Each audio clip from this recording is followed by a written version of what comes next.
नमस्कार। मु एबे आपण मानंकु स्वामी विवेकानंद विषय रे किछि कहबाकू जाउछि। शुणन्तु। स्वामी विवेकानंद जड़े महान व्यक्ति थिले।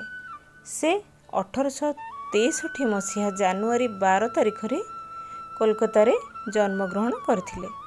तांको पितांक नाम थिला विश्वनाथ दत्त एवं मातांक नाम थिला भुवनेश्वरी देवी।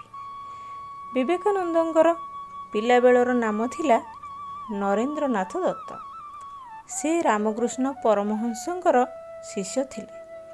से सनातन धर्मर प्रचारक मध्य थिले। से ब्रह्मचर्य, दया, करुणा आदि उदार मानवीय गुण गुड़िकर समाहार थिले। से जणे महान सन्थ थिले।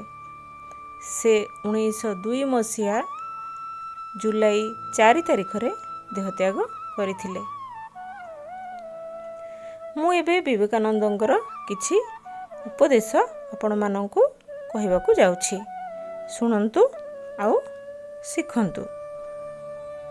जेउ व्यक्ति निज भागरे पड़िथिबा छोट मोट काम करबाकू असंतुष्ट हुए, से जे कोनोसी कार्य पई असंतोष प्रकाश करिवो, दुखपूर्ण जीवन यापन करिवो एवं सबु विषय रे असफल हेबो।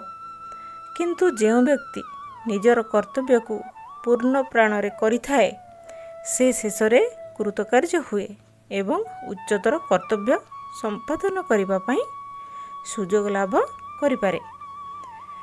अर्थात आमे निजर कर्तव्य करिबारे केबे हेले हेला करिबा नाही। आ गोटे कहूँ, जदि गोटे दिन भी एपरी बीतिला जे तुमे कौनसी समस्यार सम्मुखीन होई नाह, तेबे बुझी जाओ तुमे भूल रास्ता रे जाउछ। अर्थात आमे सबु बेले बुझी विचारी काम करिबा उचित। तृतीयटी होचे, निज परिश्रम और कर्म को गोपनीय रखिबा हेउछि सफलतार सर्वश्रेष्ठ उपादान। अर्थात आमे जे परिश्रम और कर्म करिथाउ, अन्य केही जानिले सेथिरे काले विघ्न सृष्टि करिवो। तेणु एहाकू गोपनीय रखिबा उचित।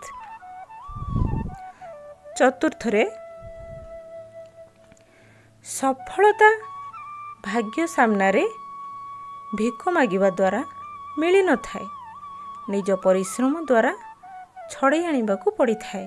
अर्थात निज परिश्रम द्वारा आमे सफलता हासिल करू। पंचमरे, मो भूलटी को केवल मते कुह, अन्य मानंकु नुहे, कारण एगुड़िक केवल मो द्वारा ही ठीक होई परिबो। अर्थात अन्य मानंक द्वारा होई परिबनी, कारण जी भूल करि थाए से ही तार समाधान खोजिबाकू सक्षम हुए। षष्ठ,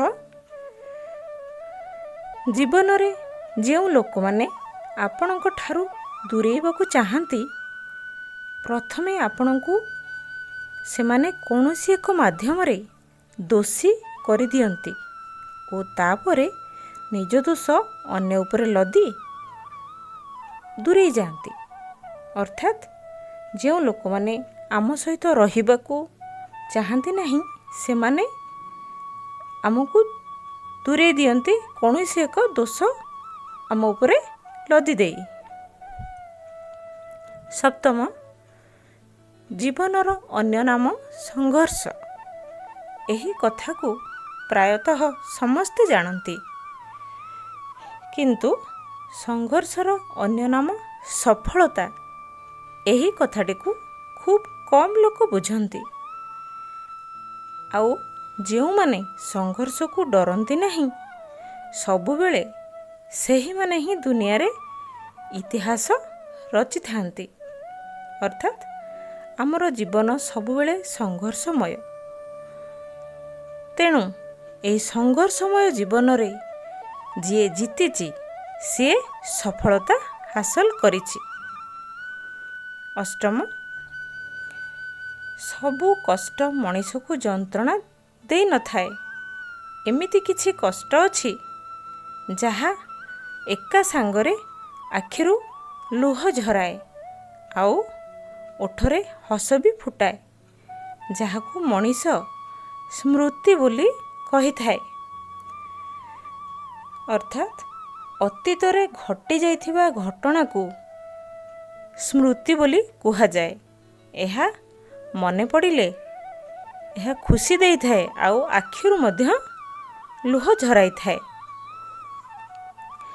ନବମରେ, ଛୋଟ ହେଉ ବା ବଡ଼, ଭୁଲ ତ ଭୁଲ ହୋଇଥାଏ। ଏହାକୁ ଅଣଦେଖା ନ କରି ନିଜ ଭୁଲକୁ ସୁଧାରିବାକୁ ଚେଷ୍ଟା କରିବା ଉଚିତ।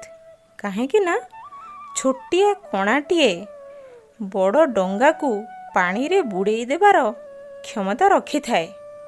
ଅର୍ଥାତ୍ କୌଣସି କଥାକୁ ଛୋଟ ଭାବି ତାକୁ ଅଣଦେଖା କରିବା ଉଚିତ ନୁହେଁ। ଦଶମରେ, କ୍ରୋଧ କେବଳ ନିଜର କ୍ଷତି କରେ, ହସ ଭଲ ସମ୍ପର୍କ ସୃଷ୍ଟି କରେ, ଅଭିମାନ ସମ୍ପର୍କ ନିବିଡ଼ କରେ, ଅହଙ୍କାର ସମ୍ପର୍କ ଦୂରେଇ ଦିଏ, ଜିଦ୍ ସମ୍ପର୍କକୁ ଭାଙ୍ଗି ଦିଏ। ଆଜ୍ଞା, ଏହିପରି ଉପଦେଶ ଗୁଡ଼ିକୁ ଆମେ ଶୁଣି ନିଜକୁ ଯଦି ଠିକ୍ ମାର୍ଗରେ ନେବା ତାହେଲେ ଆମମାନଙ୍କର ଜୀବନଶୈଳୀ ପରିବର୍ତ୍ତନ ହୋଇଯିବ, ଆମେମାନେ ଖୁସିରେ ବଞ୍ଚିପାରିବା। ଏଣୁ ଏହି ଭିଡ଼ିଓଟିକୁ ଲାଇକ୍ ଆଣ୍ଡ ସବସ୍କ୍ରାଇବ୍ କରିବାକୁ ଭୁଲିବେ ନାହିଁ।